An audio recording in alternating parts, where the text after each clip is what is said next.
Hello, in this video we will understand about the Crohn's disease. So it is the inflammatory disease of the digestive system.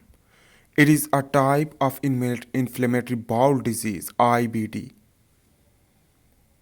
Symptoms include inflammation in the digestive system, the digestive tract, throughout the digestive tract, the large intestine and small intestine.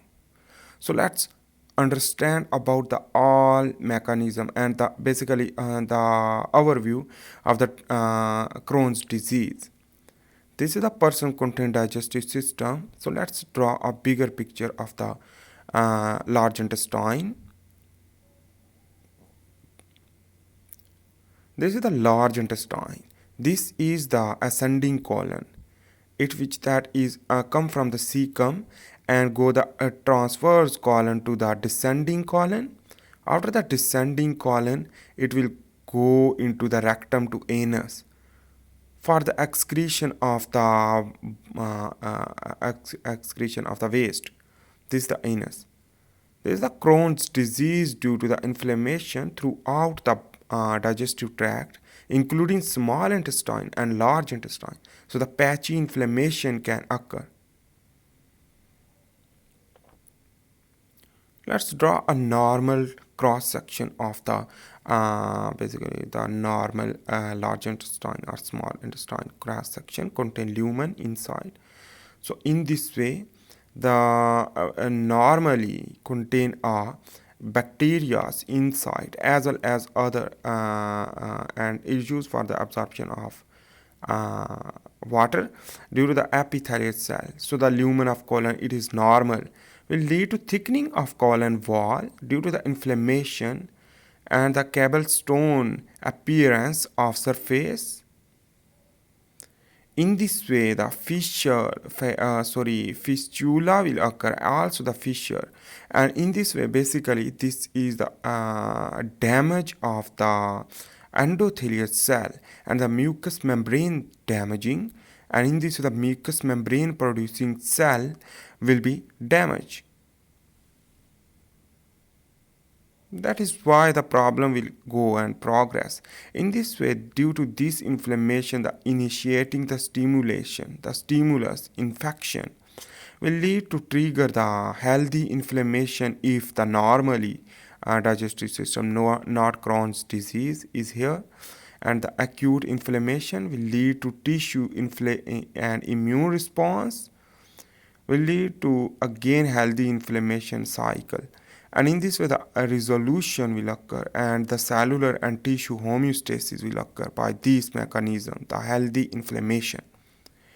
But in the case of the excessive inflammation, will lead to Crohn's disease or other inflammatory disease in the digestive system. In this way, the chronic inflammation, not acute inflammation. The chronic inflammation means the again and again inflammation continue will lead to excessive immune tissue response as well as failure to resolve. But this failure to resolve also the tissue immune response through acute inflammation collectively lead to chronic inflammatory disease like Crohn's disease or the inflammatory bowel disease. This is the type of inflammatory bowel disease. Let's begin to understand the symptom. Eye irritation, the belly pain and cramps due to the diarrhea, and the diarrhea also occur will lead to loss of the potassium and the sodium and salt and not absorbed into the blood circulatory system, lead to weight loss, rectal bleeding also, and the fever, weakness and the loss of appetite. On the other hand, the anemia, the low iron in your blood, which can make you feel weak and tired, also cause the joint pain. Joint pain is due to the imbalance of the imbalance of the calcium will lead to homeostasis irregulation and the changes in skin. The red bump will appear. Diagnosis is the blood test and the stool test through microscopic for identification of the inflammation cause.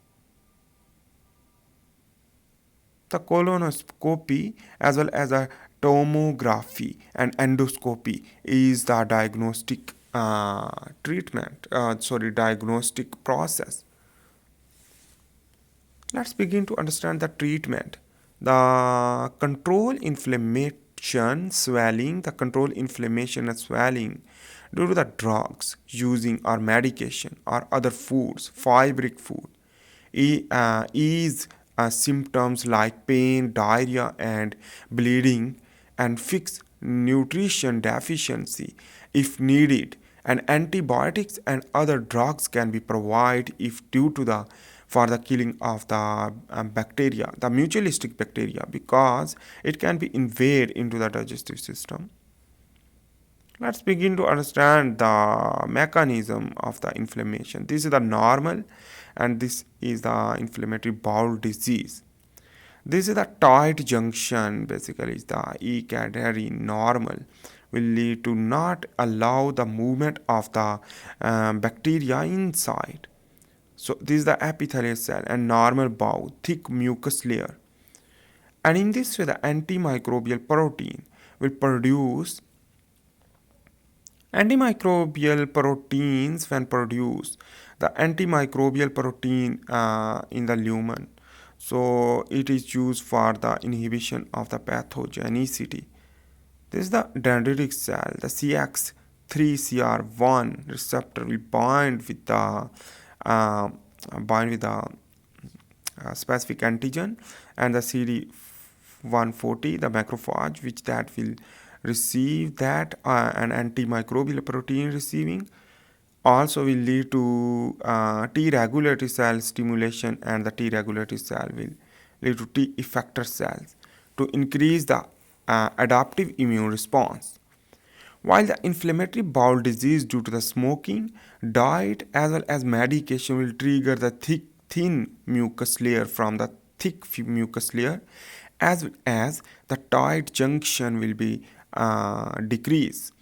In this way, the pathogen can invade, and the P cell and G cell produce the node 2, ATG16L1 and alpha defensin, as well as the MUC2 and RRLM beta. As well as it will trigger the macrophage to produce the cytokines like tumor necrosis factor alpha, interleukin 6, 12, 13, and transforming growth factor beta. This will lead to recruit the other cells, the adaptive cells, and in this way, from the blood circulatory system, the integrin protein will bind with the BCAM and the alpha.